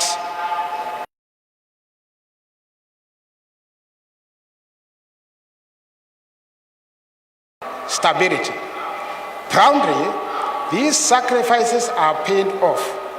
I can now confirm that Kenya is safely out of the danger of debt distress and that our economy is on a stable footing. The economic indicators point to good news. Inflation is now at 6.8%, down from the high of 9.2% last year. In the last 6 months, our GDP has grown at 5.4%, making Kenya the 29th fastest growing economy in the world, according to the World Bank. There is no question about it. What we have done together, the price we have paid together, and the sacrifices we have made together have rescued our country from an economic catastrophe. After navigating our way out of a difficult and complicated debt situation, our second action is to accelerate economic progress, which is cardinal assignment of our generations. Our human capital, our innovative, smart working, professional labor force is probably the single most potent arsenal we have to drive our economic progress. Globally, Kenyans have excelled in some skilled and professional occupations. Our expenditure on training, learning, and education in general is a most appropriate investment in the development of human capital necessary in our economic progress. Recognizing this, we have increased the total allocation of our education sector by an additional 127 billion. Out of this, 46 billion will support the new university funding model, and an additional 9 billion to cover our TVET funding model and the hiring of an extra 2,000 tutors. An additional 47 billion to enable TSC hire 56,000 teachers and other interventions, and the 24 billion for basic education to cover junior secondary school and to support the construction of additional classrooms infrastructure. To cover the chronic classroom deficit in Nairobi City County, we have undertaken to build 3,500 additional classrooms with Kenya shillings 1 billion allocated in this year's budget. Agriculture plays a central and pivotal role in our economy, contributing to food security, supplying raw materials for agro-processing and value addition, and manufacturing for domestic and export markets, creating jobs and creating wealth. Only specific, targeted and deliberate interventions will enhance our agricultural productivity and overall production.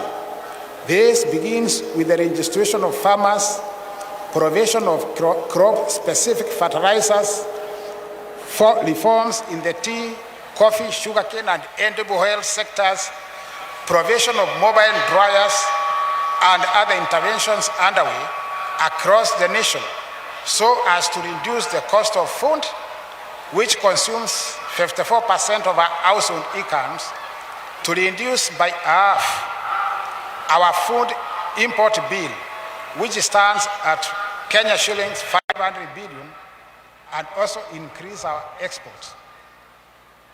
Economic productivity and general well-being are significantly hampered by a population that is prone to ill health. Individual and family medical expenditures drain household incomes and erode family savings in many cases, leading to financial ruin and destitution. Our universal health coverage plans seek a paradigm shift in the provision of health care from curative to a rangeless preventive and promotive approach. Our radical transformative plan has been the enactment of 4 acts of parliament, for which I thank our legislature, as well as the rollout of 100,000 community health promoters, for which I thank the county governments. I commend counties who have already paid community health promoters and commit that the national government portion will be paid at the end of this month. The laws we have enacted now provide a framework in the Emergency, Chronic and Critical Illness Fund that will liberate people of Kenya from the burden of catastrophic hospital bills on the treatment of conditions like cancer, diabetes, hypertension, and other critical and chronic conditions. Additionally, the new funding framework that is fair, equitable, and progressive will see the government of Kenya for the first time pay for all vulnerable Kenyans who have no ability to pay. Those currently paying 500 shillings will have their contributions reduced, with the least paying Kenya shillings 300 shillings. To enhance efficiency and eliminate pilferage in the healthcare system,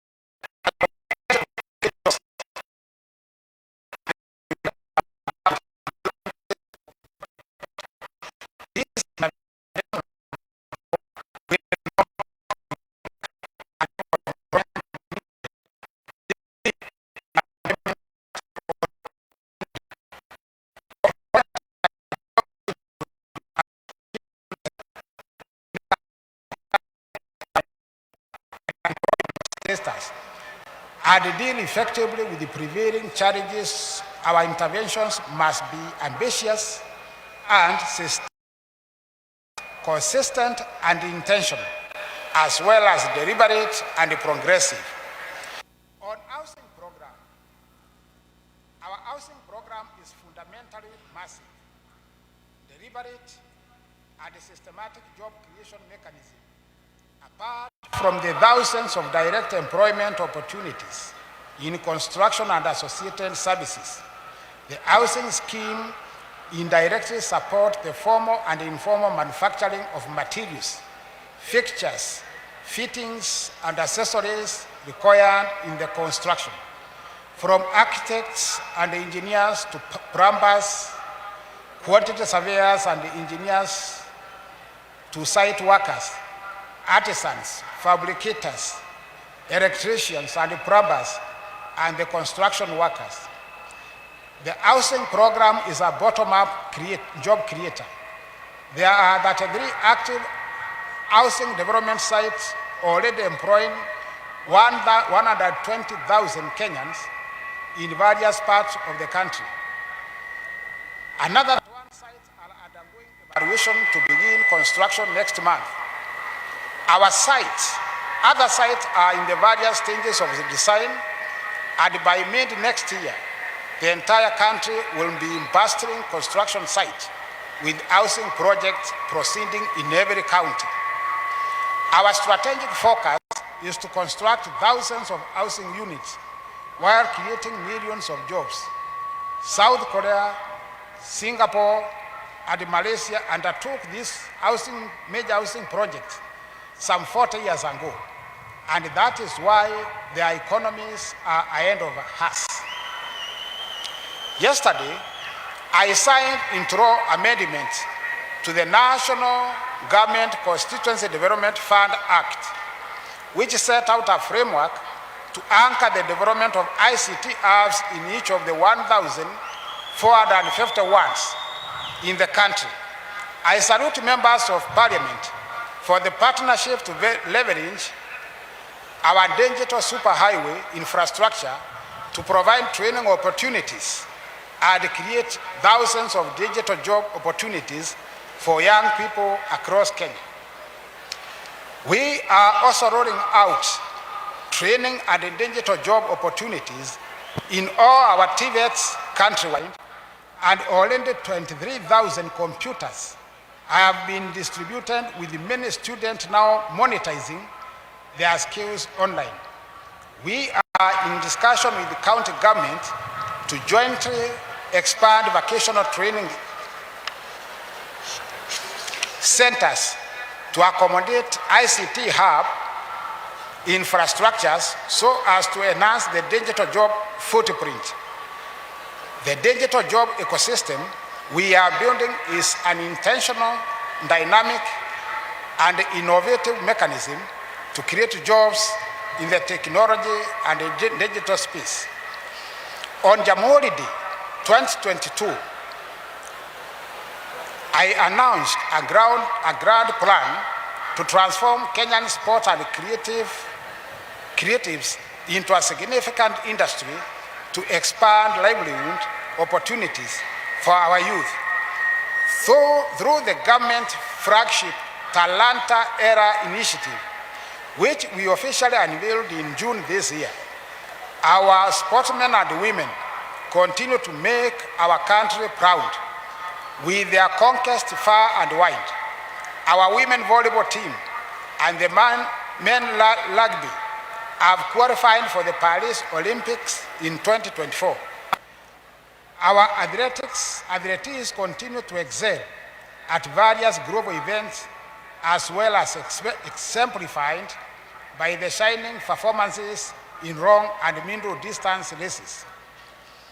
This administration has also taken deliberate steps to build and invest in the creative economy. First, the famous Grammy Award have a partnership with us, and starting January, the innovation studios of Hollywood have agreed to begin shooting multiple movies right here in Kenya. Google, in cooperation with the Ministries of Education and ICT and the Digital Economy, has begun implementing a Kenya Institute of Curriculum Development approved coding program in primary and secondary schools